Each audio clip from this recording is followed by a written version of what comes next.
What's up, traders? Hope you're all doing great. Hope you all had a great week, and hope you're gonna have a wonderful weekend as well. Before we get to the weekend, I'm gonna share with you my trades that I took this week.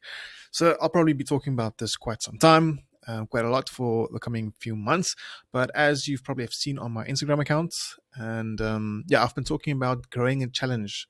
Growing a 5K to a 300K in prop funding. So the whole idea is, if you haven't heard yet, taking a 5K challenge account, passing it, using that profits to buy 20K, passing it, using that profits to buy 100K, passing it, buying a 200K, and that will give me a total of just over 300,000 in prop funding. That is the goal this year. I have shared a document on it on my socials. I will also share probably next week.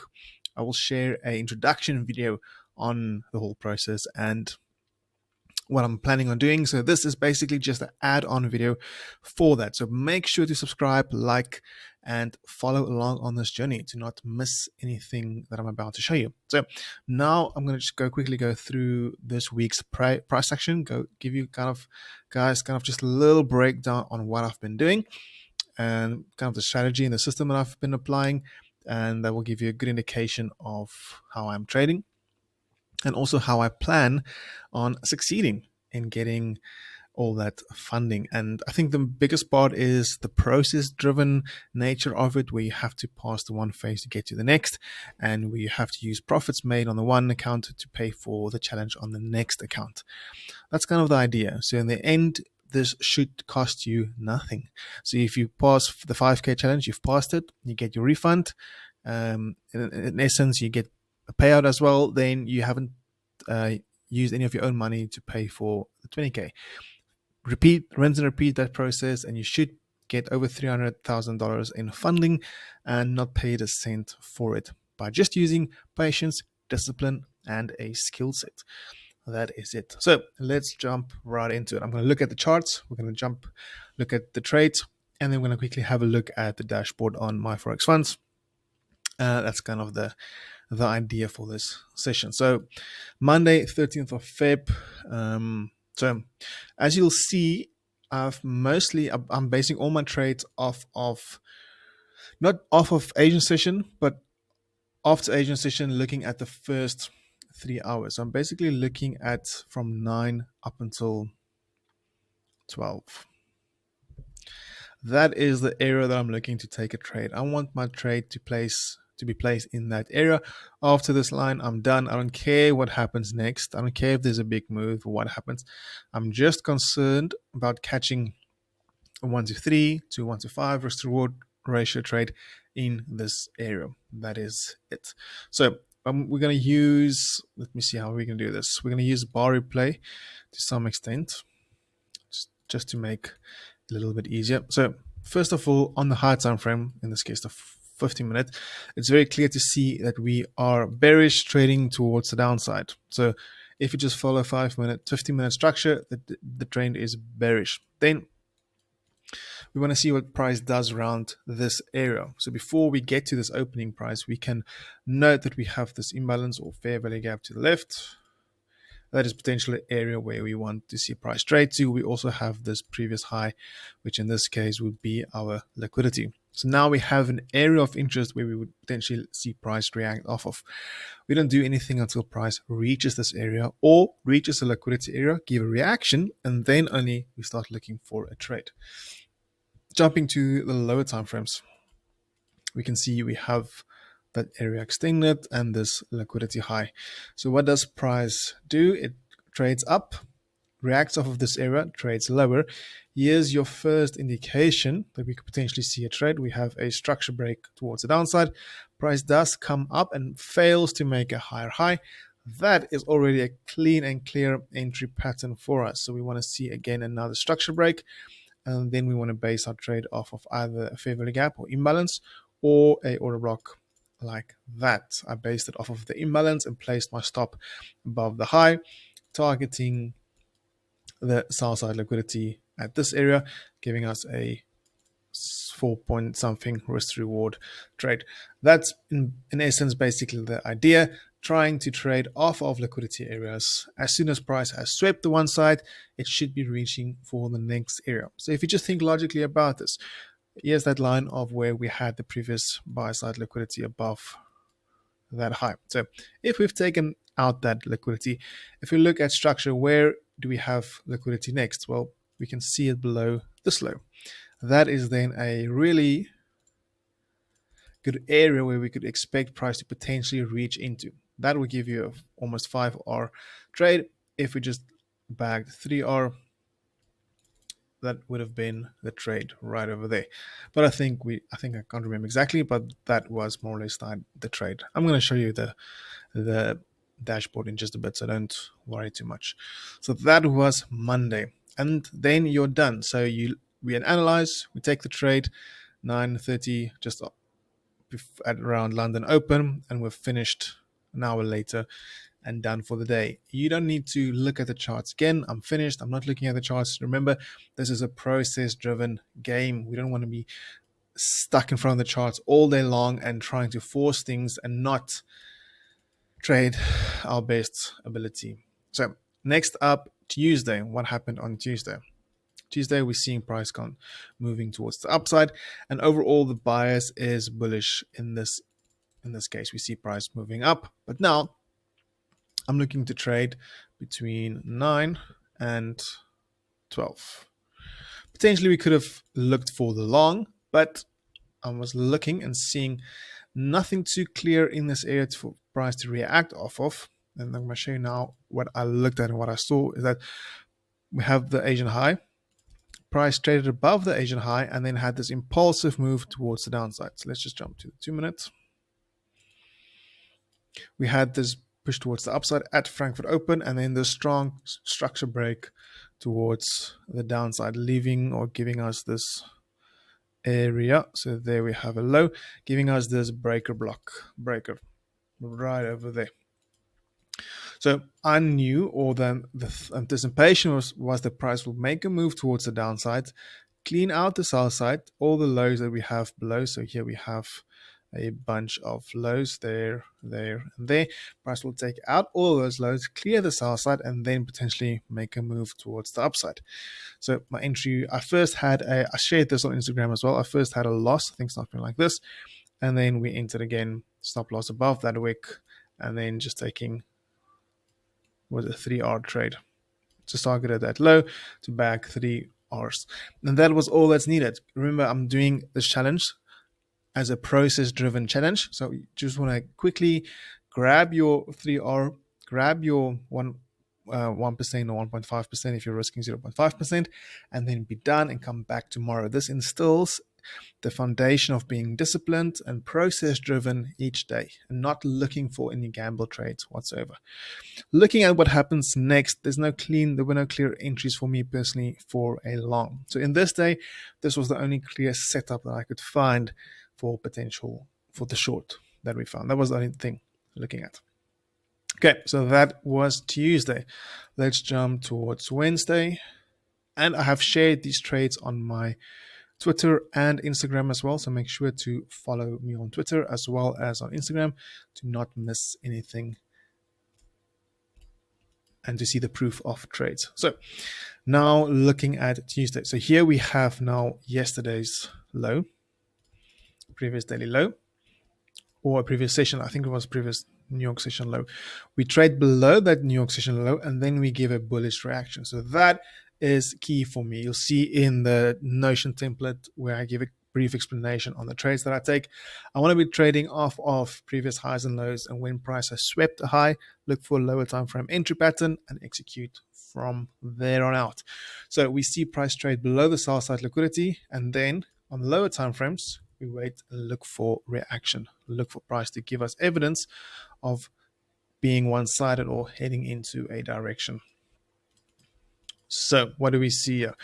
We see price sweep below the sell side liquidity once again, trades below it, and then we note price breaking structure towards the upside. So we're creating a structure break above, creating a break, creating another break. So that's already kind of a double confirmation. We have this big push up, leaving behind this beautiful zone to take a long from. Entry at this zone, I think all of us understands this. Look at all of this clear highs. We can just use a line to annotate all of this trend line liquidity. So all the trend line traders, they will see this and think that that will be act as resistance, or that is now resistance because of the trend line. But we just mark out, actually, it's more like this: liquidity above that high, above that high, above that high. But just to make it clean, I'm just going to use a trend line like this. We have all of this liquidity above these highs. So my potential thinking is the price will reach for that liquidity. In this case, I had a 1 to 5 risk to reward, because take profit areas is not and reason behind them is not as important in this video. Primarily just showing you the thought process as to why I'm looking for entries at certain areas. Also, we can see how price beautifully created all of the liquidity below this low. This push down and then this impulsive move up is for me an indication that we could see a move towards the upside. I'm not holding for end of day thinking this is going to be the low of the day and we're going to run. So I'm not trying to catch the high or the low of the day.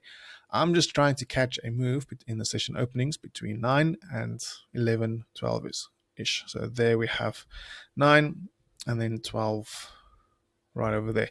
So we're just trying to catch a move in this time period. If the clock ran out, it game over. We're done. Not looking anymore. So that was the long trade that we took. As you can see, I'm not really concerned too much about daily buys or framing or understanding the daily candle or daily drawn liquidity. Yes, it is beneficial. Yes, I often look at it, but this week it was not a strong indication for me to base my trades off of. So what do we have next? Again, we're seeing price trade towards the upside. We have this bullish trend. Ideally, initially I looked at this high as a potential high where price could potentially be looking to grab liquidity or purge liquidity above this high and then to continue lower. So that was kind of the idea that I had. So I'm trading into that area, and again I'm looking to take my trades in this time window. So this is where I want to be focusing on, looking and finding my trades. Again, if we just look at the Asian session, I really kind of like this Asian session because it gives you a clear low and a high to base the trades off of. And you can see we have equilibrium right in the middle, we have discount, and then we have this imbalance in the discounted area. So that was, I don't know where price is going to react off of. I just knew I want to see a drop below 50% into a discounted area, look for an entry pattern, and then just look for 3 to 5 risk to rewards. That was it. If we then look at the 1 minute, so we give a reaction, a small little sweep or grab of liquidity right over there, really almost insignificant, but it does play some significance. Then we see this impulsive move towards the upside. We didn't break structure. Now, most of us would think that we needed to see a structure break and then a return before we take the long. But if you understand the reaction of discounted area in a liquidity zone from a discounted area, and you see this impulsive move, we can anticipate that price will make a higher low and then continue the trade towards the upside. So anticipating price is going to make a higher low. I'm looking at, this is where it's crucial, looking at this candle that swept the previous little low. So it's very marginal, very fractal. So we swept that little low. We just had this big move towards the upside. I'm looking for any entry inside this area. So I'm looking at this high and this low. I want to enter anywhere in this area with my stop loss, a few pips, well, 1 or 2 pips, 2 pips, 1 pip below this low. Entry, take profit was set at these highs. You can see really flat highs. Like this. I hope this makes sense. I think it's relatively clean and clear. Um, Again, looking to make use of that session opening momentum for either Frankfurt or London, and then quickly be out of the trade again and then move on to the next. So that was our trade for Thursday. And then finally, today's trade, which I already shared on the platform on Instagram. So similar idea to previous sessions, we have relatively large Asian session moving towards the downside. Then we can anticipate the price could make a move back up to the premium of the Asian range. So that's kind of a key thing right over there. So here we have the Asian range low and high, anticipating the price could move back up into that range. We first then see price sweep the sell side liquidity below the Asian low. So where could we find liquidity next? Back up into the premium above the 50% mark. Anywhere in that box we could see price trade back up into. So starting the day, my initial idea was then to take a long. This was all just consolidation, chop, nothing much to see. But then we started seeing some clearer price action. You can see how it kind of just starts expanding. You can see we trade really consolidated slowly, and then we start to expand, making bigger moves, bigger ranges, and that is what we want to see before we enter or find a trade. We see price sweep below the sell side liquidity, and then we started breaking structure towards the upside. So that is good. Note the zone, and then look at the high time frame. I think it was the 3 minutes. It is a order block as well. This down candle. So we have imbalance within a order block. So that for me is a good buying area from that fair value gap. Looking to see price trade into it. Stop loss just below the low that created the fair value gap. And in this case, I just set my target to reach the amount needed still to pass the challenge. And I think it was around there, something like that for that trade. And those were my trades this week, guys. That is what I had in mind. That was what I did this week. I think all in all, EU gave some really great trades this week, which I'm very happy about. So let's quickly jump to the page. So we passed this challenge. The account is cleared already. I already upgraded it and received the new login details. It took us 9 days to pass this challenge. Started off a little bit choppy. Didn't actually follow the plan on these 2 days, but then starting on the 10th and all the way this week, it was really good trading. 31% of 30%. I think that is caused by the little bit of over trading and messy trades in the beginning. But if you can look at the trading days, you can see started off with minus 1% and then minus 2.8%. Monday and Tuesday, what was it? Wednesday and Thursday, I think. And then started to be a bit more disciplined, following the plan a little bit better. Ended up Friday with a 3%, so up on the account, or 1% down on the account.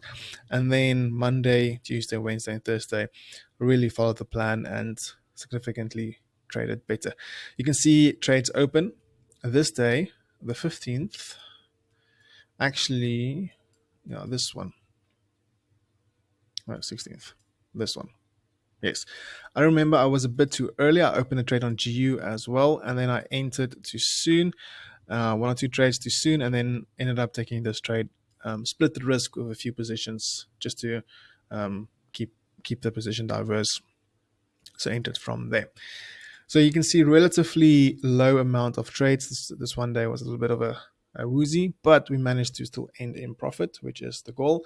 And then today passing the challenge. And yeah, so that was the first week of the 5K to 300K challenge. Guys, that is it from me for this video.